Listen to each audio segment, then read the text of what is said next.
창세기 48장 우리 다 같이 공부하겠습니다. 성경 창세기 48장을 찾아주시기 바랍니다.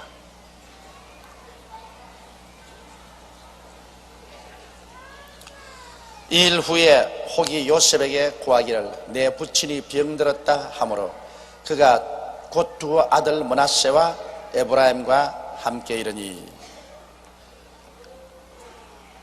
야곱이 그 11째 아들 요셉의 초청을 받아서 애굽 고센 땅에 와서 거하게 되었을 때는 벌써 나이가 130이었습니다. 그러니 오늘날 우리 계산대로 하면은 어마어마한 나이입니다. 제가 올해 만 53살이니 내 나이를 야곱의 나이에 비교하면 아직 어린 애기예요. 그 야곱이 어쩌니 오래 살으셨습니다. 그래서 이제 병이 들었습니다. 그러니까 노환에 이길 장사가 없습니다. 130이 되어서 병들었으면 이제는 세상을 뗄 때가 된 것입니다. 젊은이들이 병들면은 그건 병을 쉽게 이길 수 있지만은 나이가 많이 드신 분이 병이 들면은 체력이 감당을 못합니다. 이 세상에 태어나는 것과 이 세상에 죽는 것은 하나님이 정하신 명입니다. 그렇기 때문에 태어나는 것도 내 마음대로 태어나지 못하고 죽는 것도 내 마음대로 죽지 못해요. 사람이 한 번 나서 죽는 것은 정한 이치라고 성경에 말하셨습니다. 그러므로 태어나는 것은 우리가 이미 태어났으니 이 자리에 앉은 여러분이나 저나 반드시 죽습니다. 우리가 이 땅에서 주님 오시기 전에는 예배 없이 다 죽는다고요. 그러니까 우리는 죽음에 이르는 병을 안고 있는 사람들인 것입니다. 근데 일찍 죽는 사람이 있고 오래 살다가 죽는 사람이 있습니다. 또 사고를 당해서 죽는 사람이 있고 병들어 죽는 사람이 있고 편안히 죽는 사람도 있습니다. 우리가 하나님께 늘 기도하기는 우리가 죽는 복도 받아야 되겠다는 것입니다. 우리가 평안히 죽어야지 사고를 당해 죽든지 그렇지 않으면 아주 몹쓸 병이 들어서 죽으면 우리도 괴롭거니와 하나님께 영광이 되지 않습니다. 예수 믿는 사람은 사는 것만 영광스럽게 살아야 되는 것이 아니라 죽는 것도 전도되게 죽어야 돼요. 모든 주위 사람 보기에 야, 그 참 영광스럽게 세상을 떴다. 장례식 치르고 난 다음 주위의 사람들이 예수 믿고 나오는 사람이 굉장히 많습니다. 영광스러운 죽음을 가진 사람은 죽음으로써 많은 사람에게 전도하고 갑니다. 그러나 영광스럽지 못하게 죽는 사람은 죽음으로써 예수 믿는 사람까지 타락시키고 갑니다. 와, 이거 예수 믿는 사람이 왜 저렇게 죽냐? 그래가지고서 수많은 사람에게 영광을 가립니다. 이 야곱 같은 사람은 130년을 아주 영광스럽게 살고 이제 운명의 때가 되었으니 그 영광스럽게 사는 것입니다. 우리 주님께서 죽은 자를 살린 것도 반드시 젊은 사람 살렸지 늙은 사람 살리지 않으셨습니다. 회당장의 딸도 어린 애기였었습니다. 회당장의 딸을 주님께서 살렸죠. 나인성 과부의 아들도 청년이었었습니다. 주님께서 살리셨죠. 그리고 마리아와 마르다의 오라버니 나사로도 젊은 청년이었습니다. 그래서 살리셨습니다. 사람이 살면 70이요 강건하면 80이라고 말했는데 하나님이 정해주신 그 연세의 이전에 병들거나 그렇지 않으면 죽는 사람은 하나님이 쉽게 고치고 또 심지어는 살리기까지 하셨습니다. 그러나 이미 연세가 찬 분은 하나님께서 살리지 않으셨습니다. 우리가 다 연세가 차면은 하나님이 오시라고 할 때가 오면 가야 됩니다. 제가 병자 위해서 기도해 보아도요, 하나님이 데리고 가기로 작정한 병은 벌써 기도 탁 하면은 하나님 성령께서 기도하지 마라 그렇게 말씀해요. 억지로 기도하지만은, 억지로 그 가족들 때문에 기도하지만은 벌써 딱 기도하면 하나님이 기도하지 마라 데려가기로 작정했다. 그러므로 죽을 병에 걸리면은 그건 뭐 별 도리 없이 하나님 데려가시는 것입니다. 그러나 하나님이 데려가기로 작정하지 않은 사람이 병들었을 때는, 그때는 우리가 회개하고 주님께 부르짖어 기도하고 원수 마귀를 쫓고 병에서 고침받을 수가 있는 것입니다. 그러므로 이 야곱은 이제 하나님이 데려가기로 작정한 병이 들었습니다. 그래서 야곱이 병들었다 그 말을 듣고 요셉은 자기가 낳은 두 아들 므낫세와 에브라임과 함께 아버지 병문안을 가셨습니다. 혹이 야곱에게 고하되 내 아들 요셉이 내게 왔다 하며 이스라엘이 힘을 내어 침상에 앉아. 그 야곱은 12아들 중에서 11째인 요셉을 그렇게 사랑할 수가 없습니다. 옛날에도 요셉을 사랑했거니와 또 요셉이 국무총리가 되어서 그 가뭄에 다 굶어 죽는데 온 식구들을 다 데리고 와서 잘 먹고 잘 입히고 잘 살리니 참 그 아들이야말로 금지 오겹이죠. 더구나 요셉과 이 베냐민은 자기의 사랑하는 아내 라헬의 소생입니다. 그렇기 때문에 특별히 사랑을 했습니다. 이러므로 병들어서 침상에 들어누워 기운이 진해서 일어나지 못하는 그 아버지가 요셉이 왔다니까 힘을 내어서 일어나 앉으셨습니다. 아마 다른 아들이 왔다 했으면 옆으로 들어누웠는지도 모르겠습니다. 내가 지금 아파서 죽을 징해인데 왜 귀찮게 찾아오느냐 그렇게 말하시는지 모르겠어요. 요셉이 온다니까 막 아버지가 기운이 팍 나가지고서 다 죽어가는 영감이 침상에서 일어나 앉았다.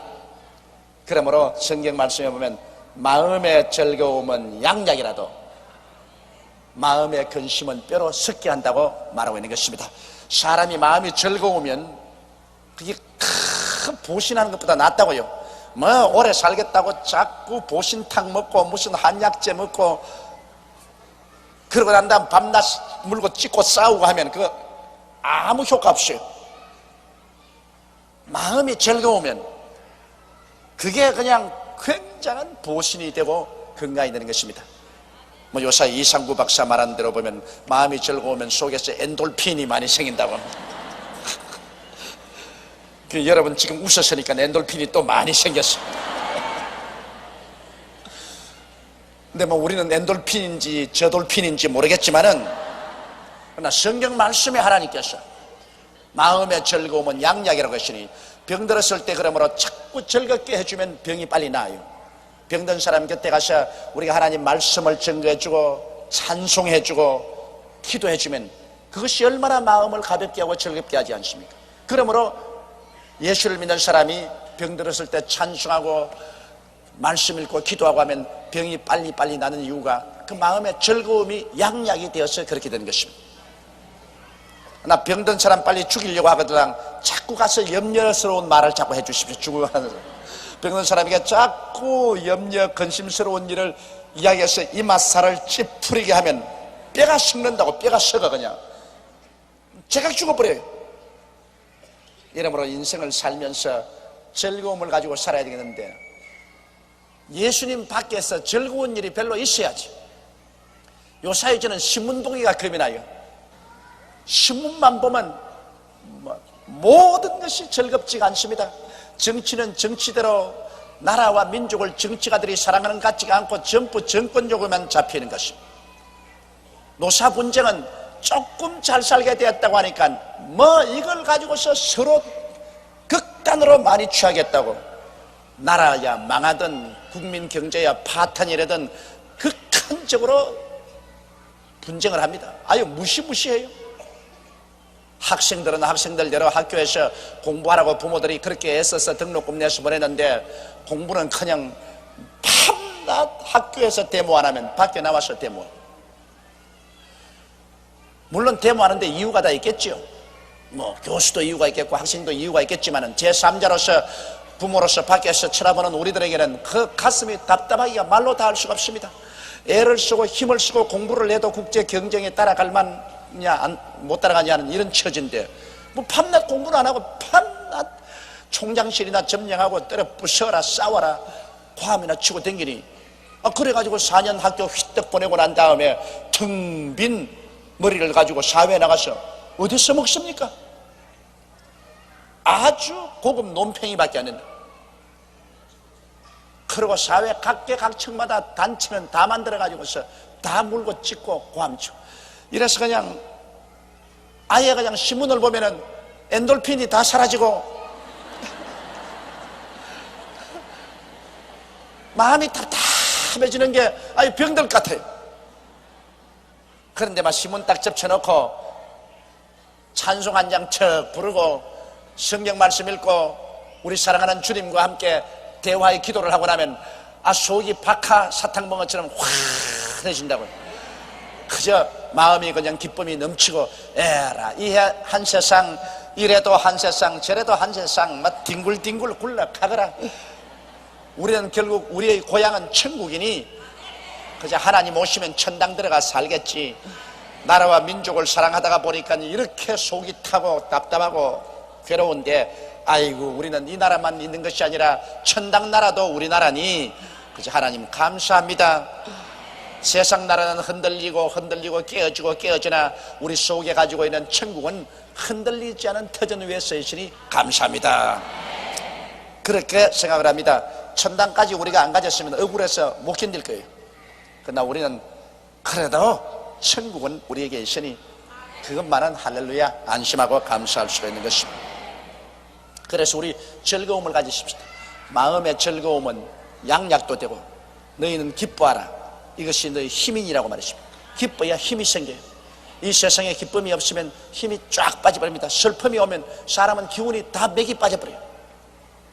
이러므로 인생이 살면서 이 기뻐한다는 것은 굉장히 중요합니다. 이러므로 서로 이 어렵고 험한 세월 살아가면서 서로 기쁨을 주고 살아야 돼요.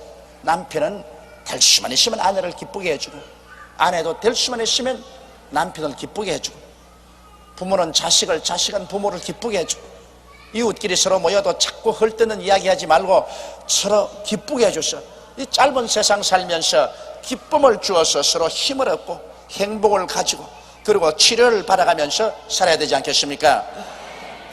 자꾸 핥히고 원망하고 불평하고 서로 고통을 주고 염려 근심을 주어서 그래서 남편은 아내 죽이는 사람이 되고 아내는 남편 죽이는 사람이 되고 자식은 부모 죽이는 사람이 되고 이웃은 이웃끼리 죽이는 사람이 되어서는 결코 안 될 것입니다. 우리 예수 믿는 사람은 그 무엇보다도 항상 기뻐해야 되겠습니다. 성경은 항상 기뻐하라. 내가 다시 말하노니 기뻐하라고 말하셨습니다. 이러므로 우리 늘 기뻐하면서 사십시다. 억지로라도 기뻐하십시다. 매일 1시간 이상만 기도하면 기뻐져요. 1시간 이하 기도하는 사람은 슬픔을 못 이겨요. 나는 희한하게 시계 없어도요 엎드려 기도하는데 1시간 지나면 내 영혼 속에서 딸가닥 그래요. 참 희한해. 1시간이 지나간지 아니면 대만이 알아요. 1시간 전까지는 영적인 그 깊은 그 문에 못 들어가요.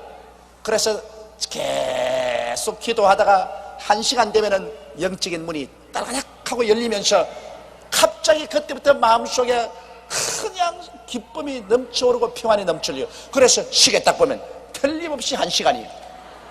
그 1시간 미치지 못하는 기도는 딸가닥이 안 되는데 1시간만 미치면 천국의 그 기쁨의 문이 딸가닥 하고 열립니다. 그 내 체험으로 봐서 1시간 기도하니까 언제나 딸가닥 하고 열리는데 그러니 여러분들도 1시간만 기도하면 슬픔을 이기고 기쁨 가운데 살아갈 수가 있는 것입니다.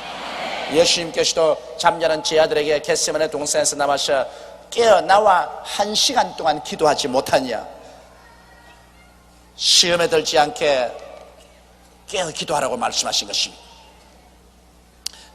이 지금 병이 들어 기진맥진해 있는 야곱, 그 아들 요셉이 온다는 말을 듣자 마음의 기쁨이 확 와서 힘이 생겨서 침상에 일어나 앉았습니다. 다 죽어가는 사람도 아주 기뻐하는 사람이 오니까 마음이 기쁘니까 몸에 힘이 생기는 것입니다.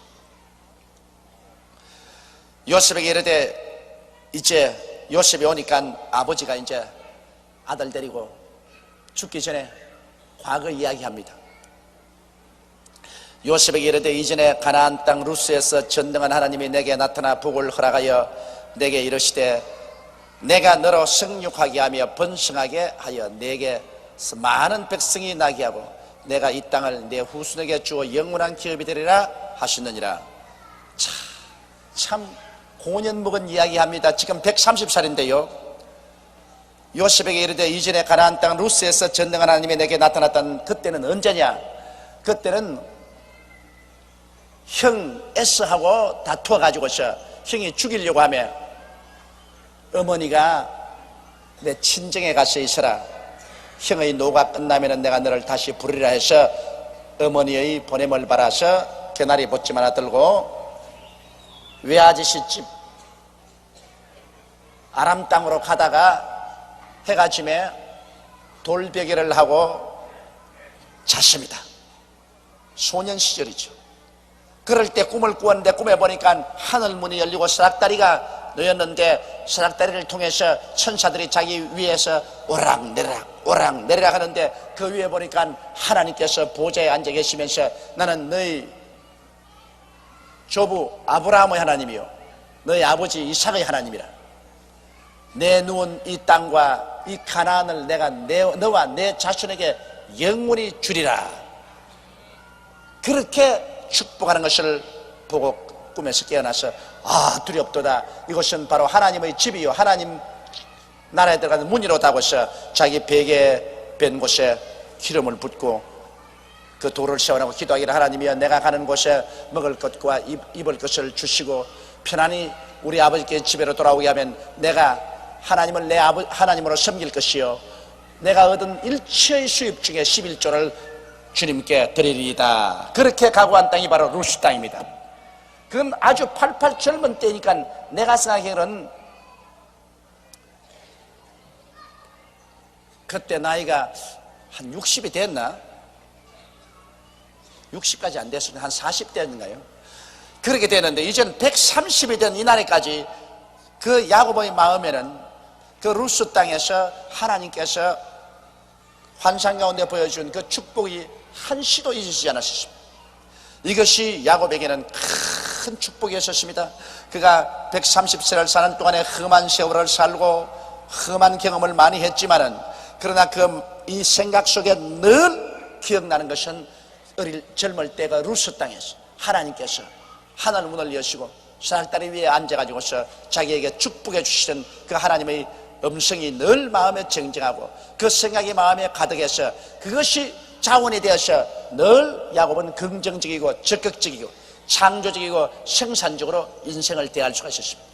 눈에 나무 정가 안 보이고 귀에는 나무 소리 안 들리고 수에는 잡히는 없고 그 앞길 칠흑같이 어두울 때도 많이 있었습니다. 그럼에도 불구하고 언제나 그의 마음속에 청정하게 들려오는 음성이 너 누운 이 땅과 이 모든 것을 너에게 주고 너를 번창케 하고 하나님 복을 주겠다는 하나님의 그 계시였습니다. 여러분 우리도 일생을 긍정적으로 살려면 우리의 마음속에 하나님께서 우리에게 주신 약속이 이 정신을 꽉 잡고 있는 게 있어야 됩니다. 그게 마음을 꽉 잡아서 좋을 때나 어려울 때나 날망할 때나 비 올 때나 언제나 내 마음속에 그것이 꽉 잡혀 있어서 그것을 의지해서 긍정적이고 적극적이며 창조적인 사고를 하고 환경을 지배하고 살아야 되는 것입니다. 야곱은 바로 루스 땅에서 하나님이 주신 그 축복이 그 마음을 점령해서 일생을 그가 살아가는 정신적인 자원이 되고 신앙의 자원이 되고 역경을 이겨나가는 힘이 되었습니다. 그럼 우리 예수 믿는 사람은 어디에서 이런 자원을 얻을까요? 오늘 많은 사람들이 예수를 믿고 있으면서도 그러한 꽉 머릿속에 박힌 정신적인 자원이 없다. 자원이 없기 때문에 어려운 환경에 처하면 쉽게 포기해버리고 낙심하고 자살하려 합니다. 오늘 또 외국에서는 우리 동포 자매님 한 분이 나에게 급히 전화를 걸어왔어. 신앙상도로 전화하니까 제 전화 일성의 목사님 나는 자살하랍니다 그럽니다. 그래서 내가 전화를 국제전화를 두고서 아니 예수 믿는 사람이 그렇게 쉽게 자살한다면 어떻게 합니까? 제발 자살하지 마세요. 좀 어려운 일이 당한다고 해서 그냥 자꾸 죽겠다 하면 살아남을 사람 누가 있겠습니까? 안 믿는 사람도 안 죽는데 왜 믿는 사람이 죽겠다 그럽니까? 전화로서 달래고 그 다음 기도를 해 주었습니다. 그건 왜 그러냐? 그 마음을 꽉 잡고 있는 그 하나님의 축복의 기대감이 없기 때문인 것입니다. 마음을 꽉 잡고 있는 하나님의 기대감을 얻을 수 있어요. 우리 예수 믿는 사람은 내가 회개하고 예수를 구주로 믿게 된 그 시간부터 하나님이 나에게 십자가의 언약을 주신 것입니다. 여러분이 예수 믿은 것은 여러분 자신이 믿은 것 아닙니다. 하나님이 만세 만대 전에, 해와 달과 별도 생기기 전에, 저 하늘과 땅도 생기기 전에, 역사와 시간도 생기기 전에, 저 영원 무궁전에 하나님께서 여러분을 예수 안에서 이미 선택해 주신 것입니다. 하나님의 선택과 작정에 의해서 여러분 예수 믿게 되었지, 여러분 자신 스스로가 예수를 믿은 것 아닙니다. 하나님이 만세 만대 전에 우리를 구원하려고 마음에 작정을 했기 때문에 구원받은 거예요.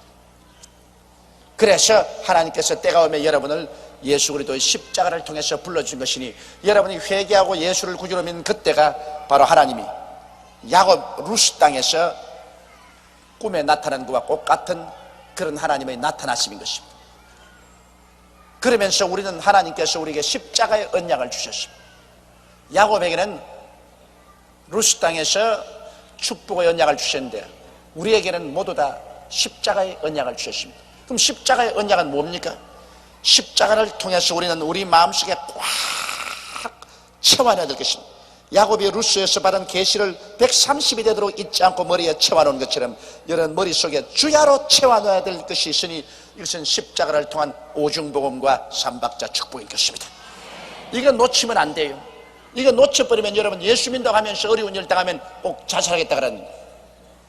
우린 예수를 믿으면 우리의 마음 생각을 점령하고 우리의 마음의 감정을 점령하고 우리가 항상 마음의 꿈과 환상을 머릿속에 꽉 가지는 것이 있어야 됩니다. 내 환경은 억척같이 어렵고 파도가 치고 심한 시련이 다가와도 이 머리, 이 가슴이 아니라 이 머리를 꽉 점령하고 있는 것이 있어야 돼요. 그것이 뭐냐면 십자가의 오중복음과 삼박자 축복입니다. 우리는 십자가 밑에서 구원을 받았을 때 하나님께서는 십자가를 통해서 우리에게 죄사함의 축복의 언약을 주셨습니다. 어떻게 되었든 우리는 십자가 보혈을 통해서 죄에서 용서를 받고 구원을 받고 의롭다함을 얻었으니 이건 머릿속에 꽉 박아놓아야 됩니다. 누가 뭐라고 말해도 나는 용서받은 의인이다. 또 십자가를 통해서 하나님께서는 원수된 우리를 자식으로 받아주시고 우리와 화목하시고 십자가를 통해서 우리에게 성령을 주셨으니 좌우간 추우나 더우나 잘사나 못사나 성령은 우리와 같이 계신다. 성령이 결코 나를 고아와 같이 버려놓지 아니하고 나와 같이 계신다는 이 생각이 머리에 꽉 들어 차 있어야 되고, 자가 누가 뭐라고 말하든 십자가에서 주님은 나 연약한 것을 친히 담당하시고 병을 짊어지고 가시다는 것을 머릿속에 알아야 되는 것입니다. 시방 내 몸에 병이 들어있고 내 병이 아직 낫지 않고 있다고 할지라도 실제로 나는 십자가에서 예수님이 나 연약한 것을 친히 담당하시고 병을 짊어지고 가셨으므로 나는 병에서 노연한 바른 사람이라는 생각이 꽉 점령했습니다. 나는 병에서 노연한 바른 사람, 이 생각이 있어야 병과 싸울 수가 있는 것입니다.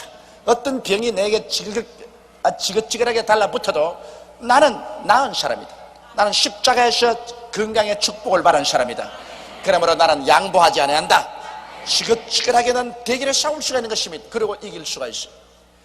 그리고 나는 십자가에서 저주에서 해방된 사람이다.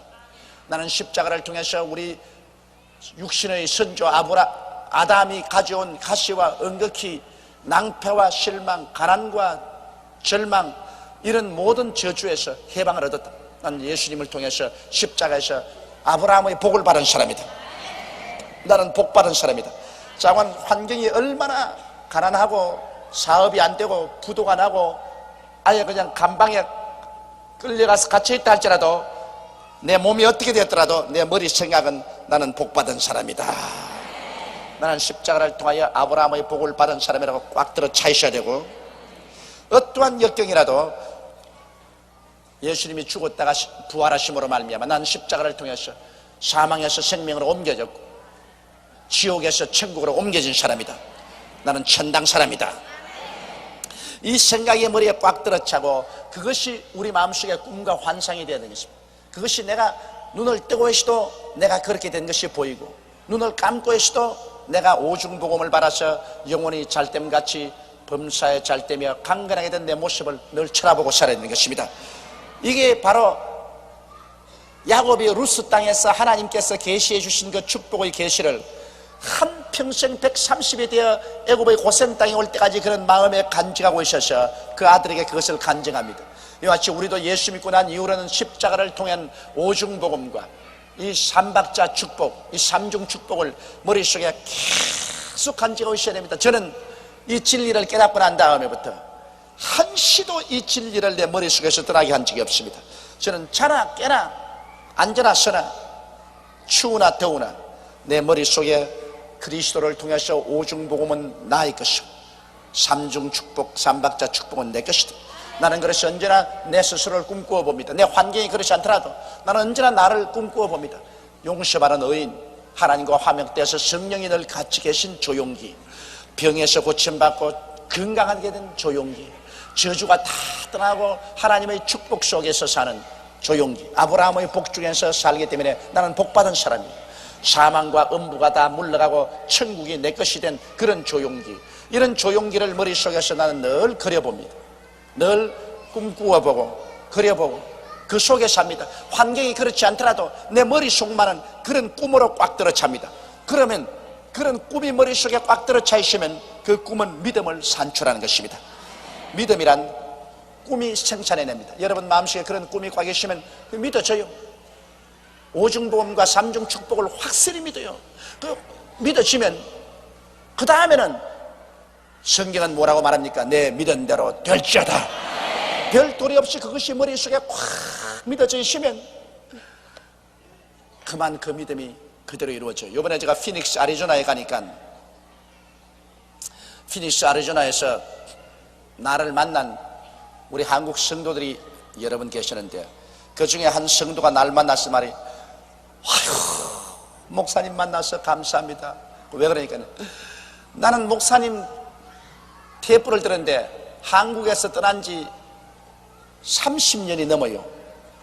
그동안 한국에 안 와봤는데 늘 목사님 테이프를 듣고 나는 구원을 받고 테이프를 듣고서 예수를 믿었는데 내 머릿속에서 언제나 조용기 목사님을 한번 만날 것이다, 개인적으로 만날 것이다 하는 생각이 머릿속에 꿈으로 있었는데, 그걸 꿈이 있어 믿음이 있었는데 이렇게 만날 줄을 몰랐다고.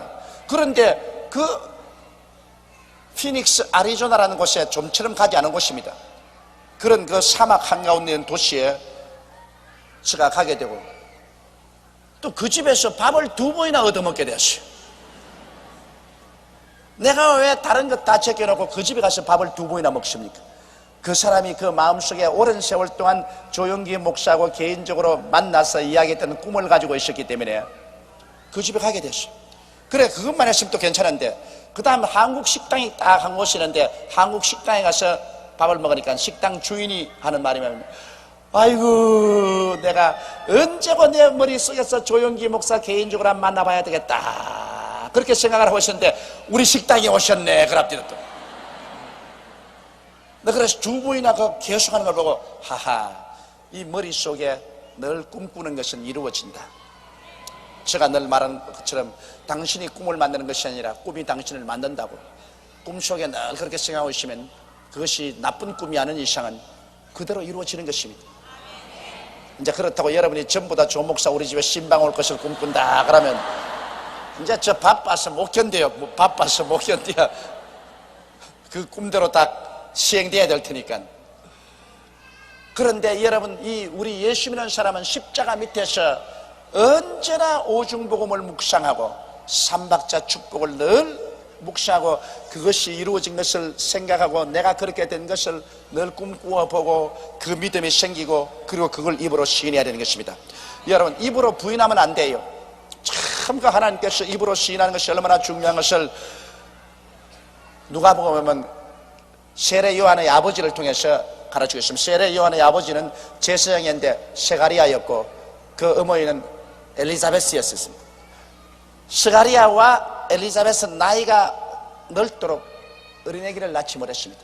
그래서 이제는 아기를 못 낳는 나이가 되었는데 마침 성전에서 하나님 섬기는 그러한 당번이 스가랴에 왔습니다.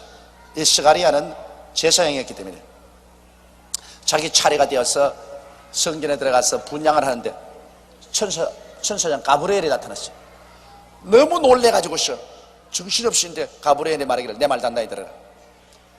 너희 아내 엘리사벳이 늙은 나이지만은 어린 아기를 잉태하길. 그 이름은 요한이라고 하라. 그는 그 뒤에 오시는 하나님의 아들 예수 그리스도를 위해서 선지자로서 앞서서 길을 닦을 사람입니다. 스가리야가 그 말을 듣고 비웃었습니다. 내 나이가 이렇게 많고 우리 아내 나이도 많은데 어떻게 우리가 아들을 낳을 수가 있습니까?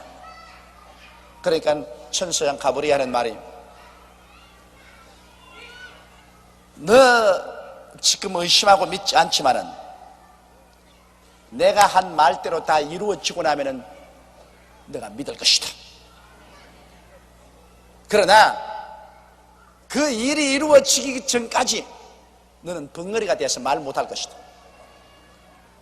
아, 그래, 바깥에서 기다리는 사람이 한번 기다려도 안 나오기에 무슨 사고가 나고 걱정하는데 한참 만에야 성전에서 스가리야가 나왔는데 보니까 아까까지라도 말을 잘한 사람이 이제 와가지고서 안탕탕탕 안탕탕탕 탕탕탕탕 그러거든요. 아, 이게 말을 뭐하고 저 탕탕탕탕 크기만 하고 손짓만 하고 밟지만은 언제까지 그러냐? 그 아내 엘리사벳이 잉태하여 아들을 낳으니 그 이름을 지으려고 할 때 그 엘리사벳이 아들 이름을 뭐라고 했냐니까, 아이 그 가문에 없는, 학렬에도 없는 이름 요한이라고 했다. 그럼 아버지에게 물어보자. 아버지 스가리야에 가니까 흙판을 가져오라. 흙판을 가져와서 백목을 주니 이름을 요한이라고 딱 적자마자 입이 탁 트여서 말이 나왔다. 그럼 왜 벙어리를 만들었냐? 하나님을 안 믿기 때문에. 하나님이 내게 아들을 주겠다고 했는데도 불구하고 성경에서 나와가 에이 그 늙었는데 무슨 아들이 있겠노, 우리 아내가 늙었는데 무슨 아들이 있겠노, 내가 늙었는데 무슨 아들이 있겠노, 이렇게 자꾸 부정을 하면은 이 빵정을 맞아가지고서 그만 하나님의 역사도 다 사라지고 맙니다. 그래서 하나님은 주의 말씀이 이루어지기까지 입으로 부정적인 말을 못하게 하려고 혀에다가 열쇠를 착 채워버렸어요. 그래 벙어리를 만들어버렸어요. 차라리 긍정적으로 시인하지 못할 바에야 이루어질 때까지 하나님의 사역을 회방이나 하지 마라, 벙어리나 되어 있으라, 그 말입니다. 여러분, 하나님의 역사를 일으킬 때 하나님의 역사를 여러분께서 입으로 시인하고 긍정적으로 도와주면 그 역사가 크게 일어나거니와, 입으로 부정적이 되면 하나님의 사역을 망쳐버립니다. 그러므로 차라리 벙어리가 되는 것이 좋습니다. 하나님은 강제로라도 믿지 않은 사람 부정적인 말 못하게끔 스가리야로 하여금 벙어리가 되게 해서 그 아들이 낳을 때까지 하나님의 사역을 방해하지 못하게 말했습니다. 그러므로 사람의 입술의 말이 얼마나 중요합니까? 내 입의 말로 내가 묶였으며 내 입의 말로 내가 사로잡혔다고 했으며 죽고 사는 권세가 혀에 있으니 사람은 자기 혀로서 살 것이라고 말했었습니다. 이렇기 때문에 여러분, 우리 혀의 말이 얼마나 중요한지 몰라요? 야고보는 그 강하게 말하지 않습니까? 큰 질풍에 몰려가는 배도 그 밑에는 조그마한 키가 조정하라고, 막 달려가는 말도 입에 있는 재갈 조그마한 것이 움직이고, 큰 도시가 불타는 것도 제일 처음에 성냥불 조그마한 불씨 하나가 태우는 것처럼 우리 혀는 몸에서 적은 것이나 온 몸을 다스린다고 말했습니다. 그러므로 오늘날 우리가 인생에 많은 슬픔을 가져오고 낭패와 실망을 가져오는 것은 요망스러운 혀 때문에 그럴 때가 많습니다.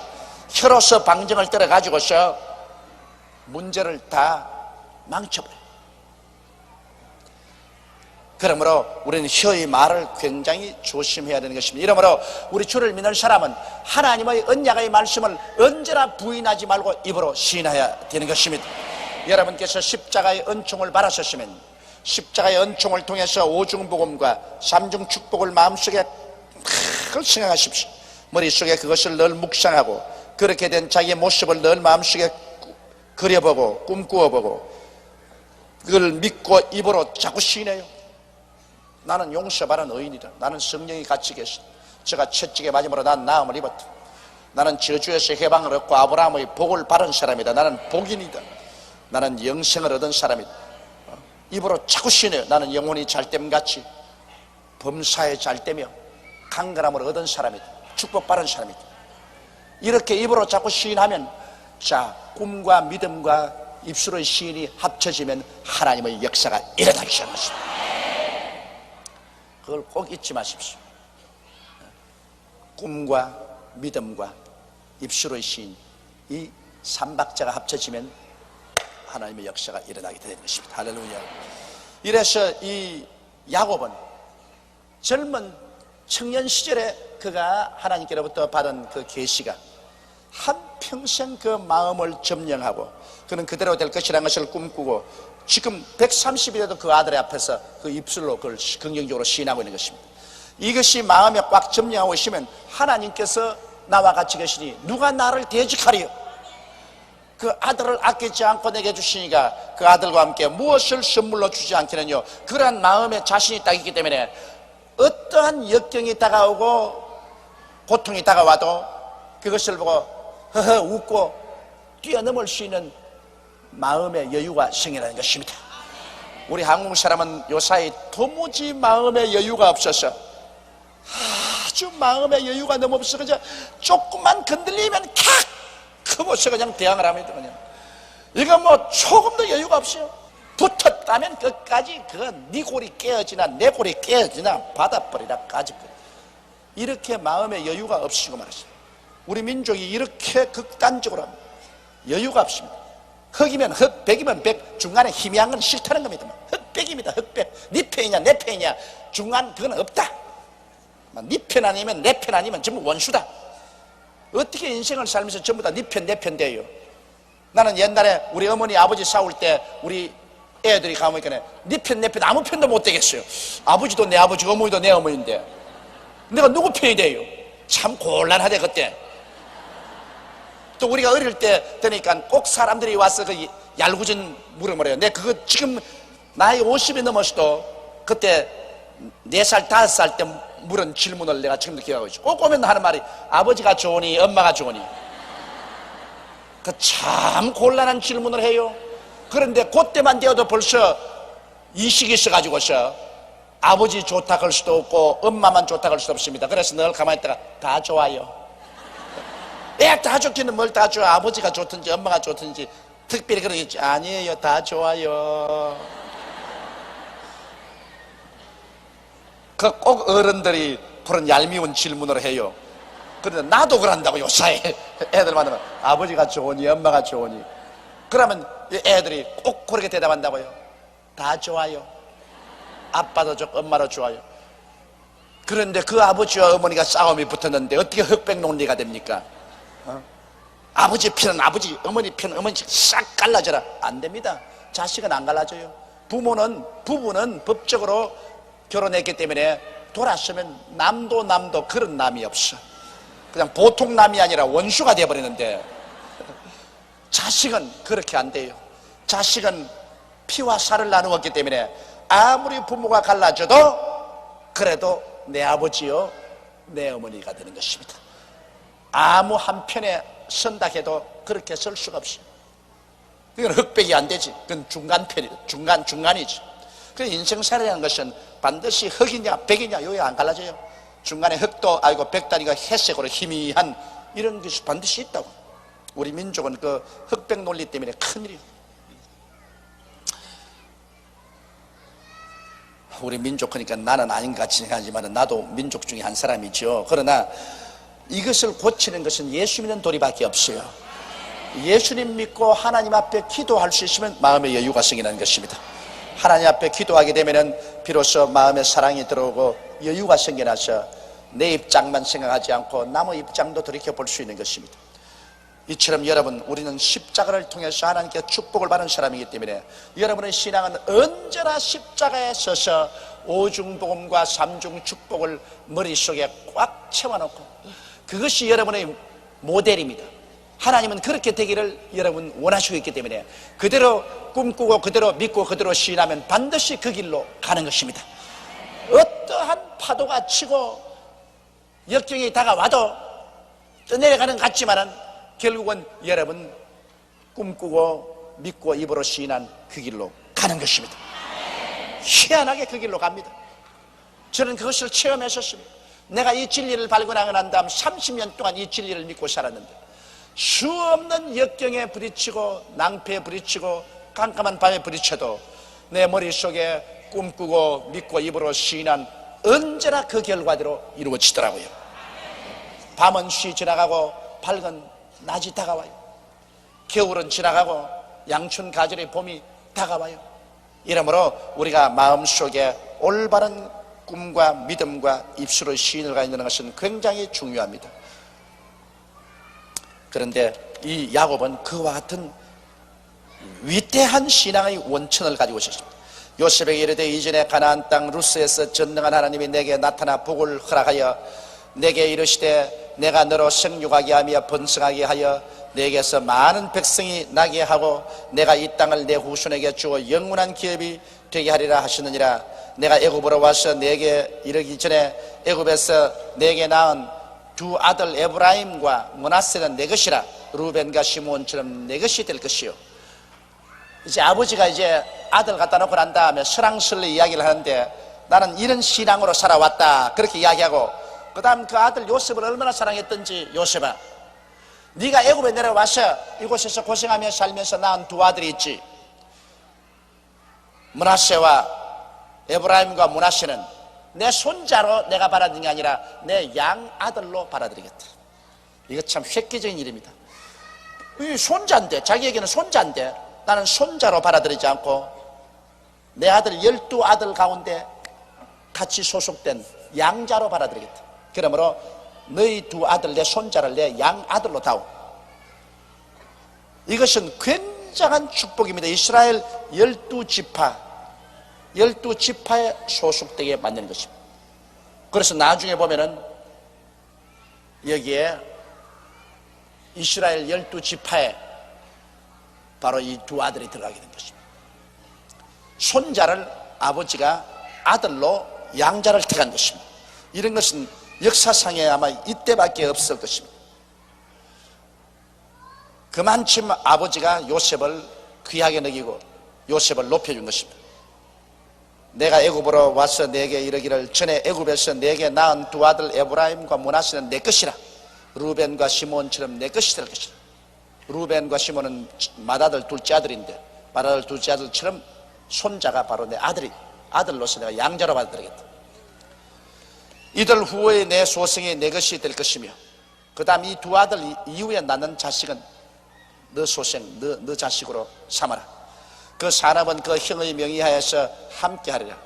그러나 그 아들들도 형이 축복을 받는 그 축복을 함께 받겠다는 것입니다. 그러므로 요셉에게 큰 축복을 준 것입니다.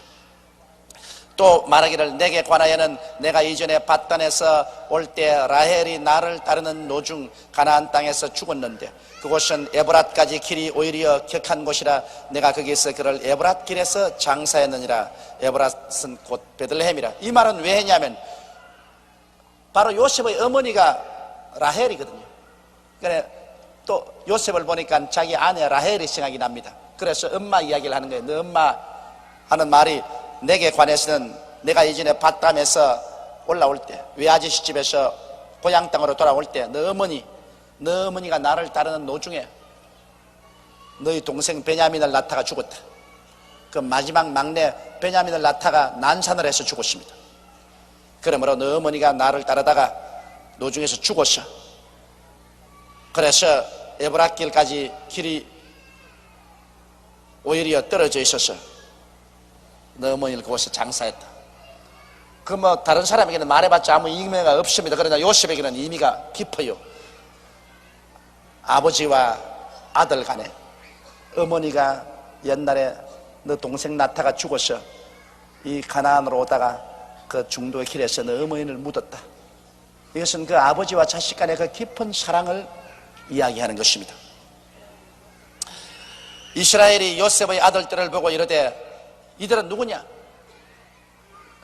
그동안에 야곱이 애굽의 고센 땅에 와서 살아도 손주들 아직 못 봤어요. 왜냐하면 손주들은 대굴에서 아버지와 어머니와 함께 살고 있었기 때문에 아직 손주들을 못 만났습니다. 그런데 이제 아버지가 병드니까 요셉이 자기 아들들, 즉 야곱의 손주들을 데리고 왔으니까 그 손주 아들 둘이가 왔으니까 이게 누구냐 이름만 알았지 실제는 못 봤거든. 아직까지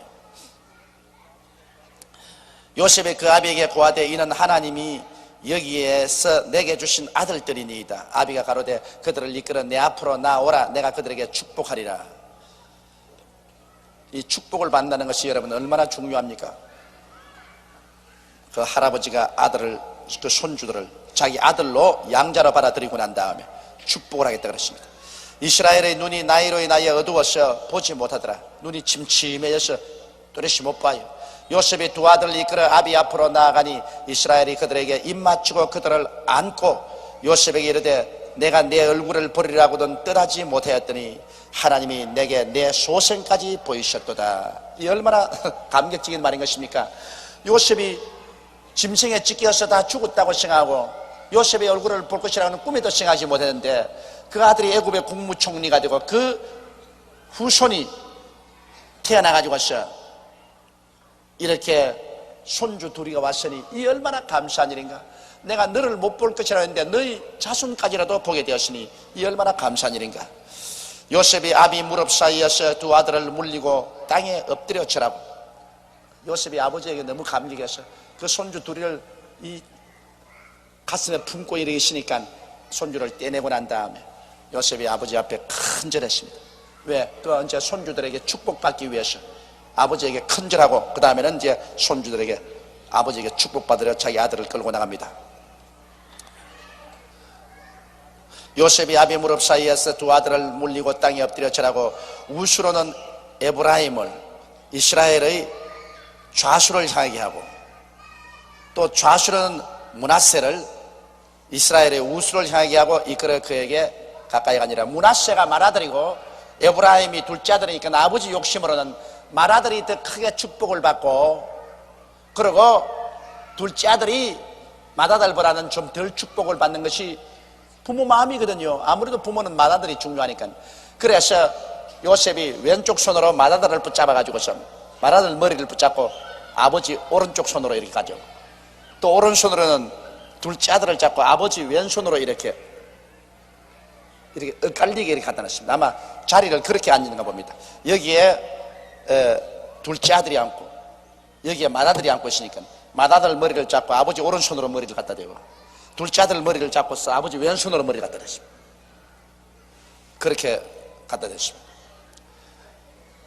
이스라엘이 우수를 펴서 찾아 에브라임의 머리에 얹고 좌수를 펴서 므낫세의 머리에 얹으니 므낫세는 장자라도 팔을 어긋맞게 얹었더라. 그런데 사태가 그렇지 못해 요셉은 맏아들을 이렇게 머리에 대고 아버지에게 그러고 이 둘째 아들은 아버지 왼손에 놨는데 아버지는 오히려 또 오른손을 또 이리 던고 왼손 또 이렇게 아버지도 거꾸로 얹어요. 내 말 알아듣겠어요? 네. 요셉은 이렇게 갖다 대니까 아버지는 그대로 손 얹으면 좋겠는데 아버지는 또 이렇게 손 얹어요. 그래서 오른손을 둘째에게 얹고 왼손을 맏아에게 얹어요.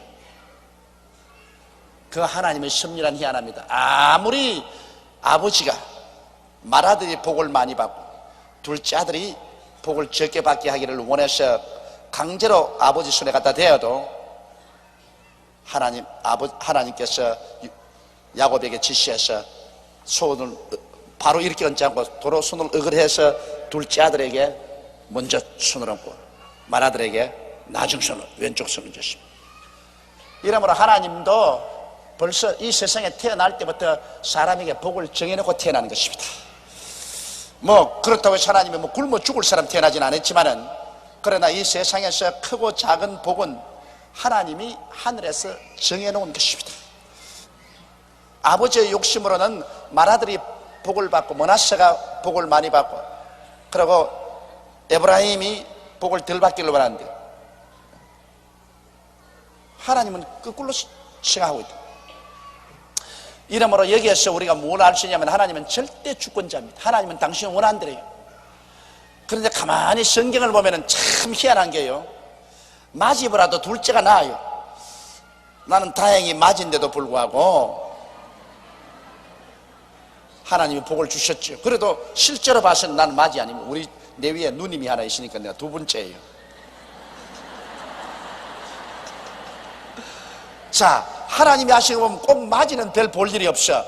자, 첫 아담은 실패하고 마지막 아담 예수님은 구주가 되시고, 카인 맏아들은 살인자가 되고, 아벨은 죽었지만 의인이 되고, 그 다음에 이스마엘, 아브라함이 나온 이스마엘은 하나님이 버리시고, 이삭은 둘째 남았는데 태가시고, 또 이삭의 아들 중에 하나인데 에서 맏아들은 하나님이 물리치시고, 둘째 야곱은 하나님이 태가시고, 그 다음 요셉의 아들들 가운데도 보니까 므낫세는 장자라도 왼손을 얹어주고, 그리고 그 동생 에브라임은 동생인데도 불구하고 오른손을 그머리 얹어주고, 가만히 보니까 언제나 첫째로 태어나는 게 성경에 보면 손해가 많아요. 장자로서 축복을 받을 것 같지만은 하나님께서 축복해 주신 데는 가만히 보니까 언제나 둘째가 효과가 있더라고요. 모세가 이스라엘 백성을 광야를 통해서 이끌어 나왔지만은, 그러나 가나안 땅에는 못 들어가고 여호수아가 두 번째로 이끌고 들어갔다고. 그러므로 여러분 가운데 아이고 나는 장자가 못 돼가지고서 부모 사랑도 뭐 별로 못 받고 뭐 둘째 있어가지고서 별 볼 일 없다, 천만에 그렇게 생각하지 마십시오. 하나님께서는 첫째보다도 둘째에게 복을 많이 주고 있어요. 그래서 나는 억지로라도 둘째라고요. 억지로라도.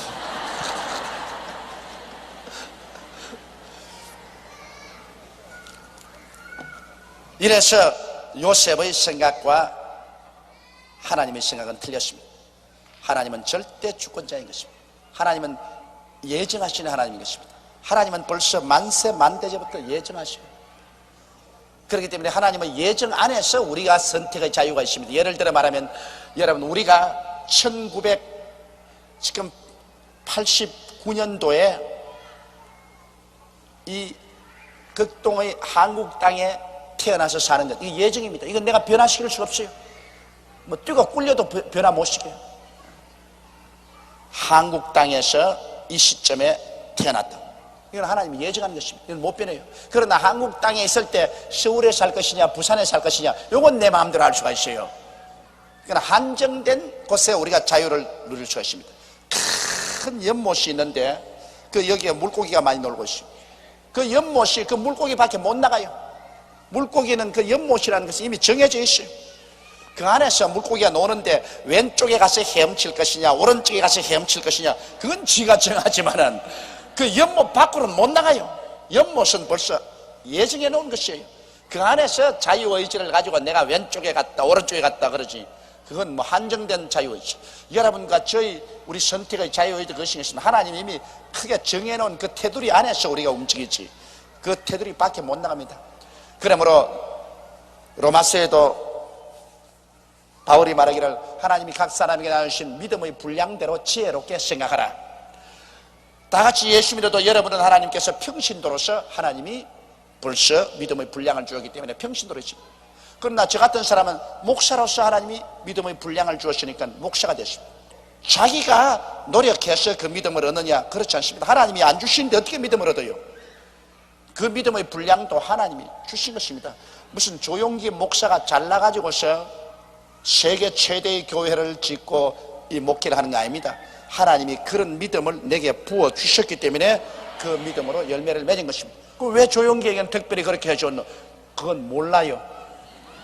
그것은 절대 주권적인 하나님이 만세 만대 전에 하나님 마음에 그렇게 하고 싶어서 그렇게 하는 것입니다. 그렇기 때문에 제가 자랑할 것이 있나요? 아무것도 없습니다. 천만에요. 오직 자랑할 자는 하나님밖에 자랑할 자가 없는 것입니다. 자랑하는 자는 주 안에서 자랑하는 것입니다. 이러므로 여러분, 우리 하나님은 좋으신 하나님이라 우리에게 믿음의 분량을 주실 때 1달란트, 2달란트, 5달란트 다 주더라도 우리가 그것을 열심히 일하면 참 기쁨을 누릴 수 있게 주신 것입니다. 왜 나는 1달란트만 주고 저 사람은 2달란트 주고 저 사람은 왜 5달란트 주나, 이렇게 우리 원망할 수 없습니다. 그건 주인이 알아서 하는 것이고, 내게 주신 달란트를 가지고 적으면 적은 대로 많으면 많은 대로 우리가 충성스럽게 그를 가지고 섬기며 일하면 우리 주인이 거기에 따라서 큰 기쁨도 주시고 축복도 주시고 행복도 주시는 것입니다. 그러므로 자기 받은 분수를 가지고서, 그것을 가지고서 감사하게 받아들여서 그것으로서 열심히 살면은 그를 통해서 하나님이 큰 복을 주시는 것이지, 자기 분수를 뛰어넘어서 자꾸 원망하고 불평하고 탄식하면은 그것은 자기의 얻은 분수까지 다 빼앗겨 버리고 망하게 되는 것입니다. 그가 요셉을 위하여 축복하여 가로되 내 조부 아브라함과 아버지 이삭을 섬기던 하나님, 나의 나무로부터 지금까지 나를 기르신 하나님, 여기에 비로소 처음으로 야곱이 하나님은 나를 기르시는 목자라는 것을 여기에 말하셨습니다. 하나님은 나의 목자시니 내게 부족함이 없다는 것은 다윗이 말했는데, 다윗 전에 야곱이 창세기에 벌써 하나님은 나의 목자라는 것을 말했습니다. 하나님은 나를 기르신다. 오늘날 우리 하나님은 우리의 목자로서 여러분 우리를 기르시는 하나님인 것입니다. 우리 하나님은 좋은 목자인 것입니다. 그러므로 그는 그 요셉의 두 아들에게 손을 얹어서 요셉을 축복해 주었습니다. 그러니까 아버지와 아들이 함께 축복을 받는 것이죠. 아브라함과 아버지 이삭을 섬기던 하나님, 나의 나무로부터 지금까지 나를 기르신 하나님, 나를 모든 환난에서 건지신 사자께서 이 아이에게 복을 주시오며 이들로 내 이름과 내 조부 아브라함과 아버지 이삭의 이름으로 칭하게 하시오며 이들로 세상에서 번식되게 하시기를 원하나이다. 자, 여기 보십시오.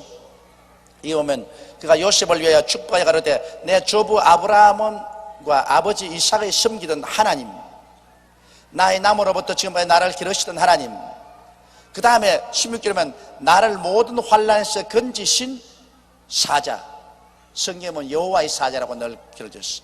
이 사자, 그럼 나를 모든 환난에서 건지신 사자는 누구냐? 이거는 구약시대 예수 그리스도를 말하는 것입니다. 구약시대 하나님의 사자로 나타난 것은, 여호와의 사자는 모두 다 신약시대 예수님이신 것입니다. 그러니까 일반 그저 하나님은 하나님 아버지를 말하고 하나님의 사자가 나타났다 그렇게 말할 때는 언제나 그는 일반 천사가 아닙니다. 그는 구약시대 예수 그리스도를 말하는 것입니다. 그 하나님의 사자가 육신을 입고서 태어나니 곧 신약시대 우리의 구주 예수 그리스도인 것입니다. 그러므로 여기서 벌써 삼위일체 하나님을 분명히 말을 하고 있어요. 여기에 그 손주들에게 축복할 때 말하기를 나의 조부 아브라함, 나의 아버지 이삭, 그리고 날 남에서부터 지금까지 길러신 하나님과, 그리고 나를 모든 환난에서 나를 건져주신 하나님의 사자가 이 아이를 축복하기로 하니라. 그러므로 여러분 절대로 천사에게 기도하라고 안 하셨습니다. 우리는 천사는 기도하지 않습니다. 하나님께만이 기도하고 축복은 하나님께만이 주는 것인데, 여기에 분명히 말하기를 하나님과 그 하나님의 사자가 축복해 주시려고 하는 것입니다. 그러므로 하나님의 사자라는 것은 오늘날에 와서 우리 주 예수 그리스도를 말씀하는 것입니다. 그러므로 벌써 이때부터 시작해서 삼위일체 하나님은 함께 역사하는 것이 나타나 있는 것입니다. 그가 요셉을 위하여 축복하여 가로되 내 조부 아브라함과 아버지 이삭을 섬기는 하나님, 나의 나무로부터 지금까지 나를 기르신 하나님, 나를 모든 환난에서 건지신 사자께서, 예수께서 이 아이에게 복을 주시오며 이들로 내 이름과 내 조부 아브라함과 아버지 이삭의 이름으로 칭하게 없으며 이들로 세상에서 번식되게 하시기를 원하나이다. 이 굉장한 축복입니다. 오늘날에도 여러분, 이 부모의 축복을 받으면 자식들이 번성합니다. 그러나 부모의 저주를 받으면 자식들이 망합니다.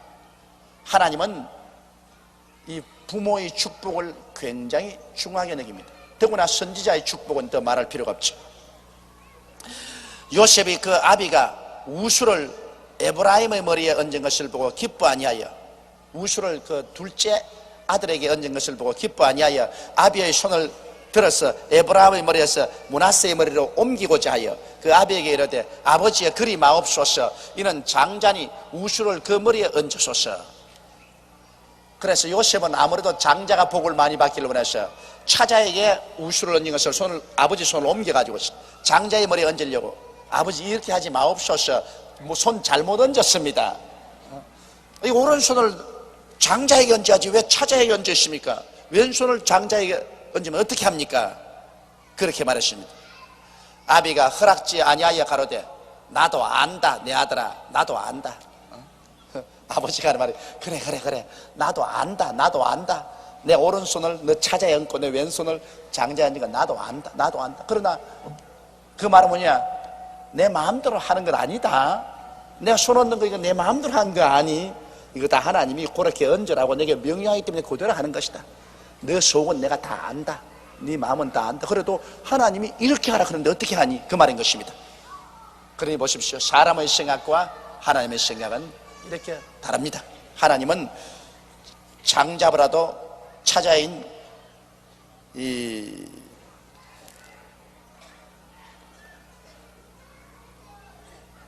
그러니까 이 장자 므낫세보다도 차자인 에브라임에게 하나님은 더 복을 주기를 원하신 것입니다.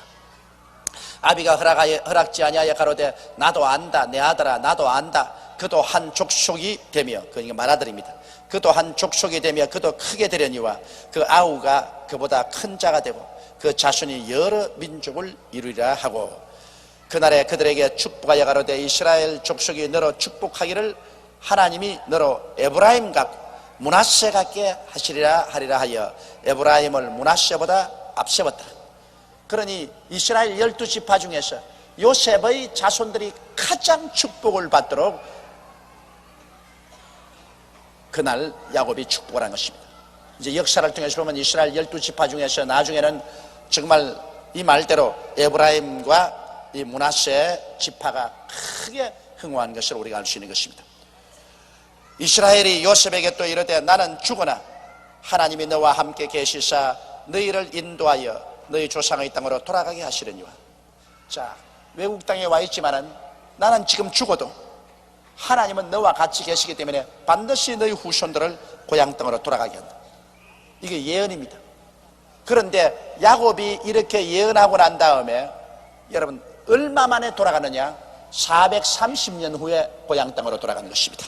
그러므로 그 예언이 지금 당장 이루어질 같이 말했지 않습니까? 나는 죽으나 하나님이 너와 함께 계시사 너희를 인도하여 너희 조상의 땅으로 돌아가게 하시리니 하는데 그 조상의 땅으로 돌아가는 것이 430년 후인 것입니다.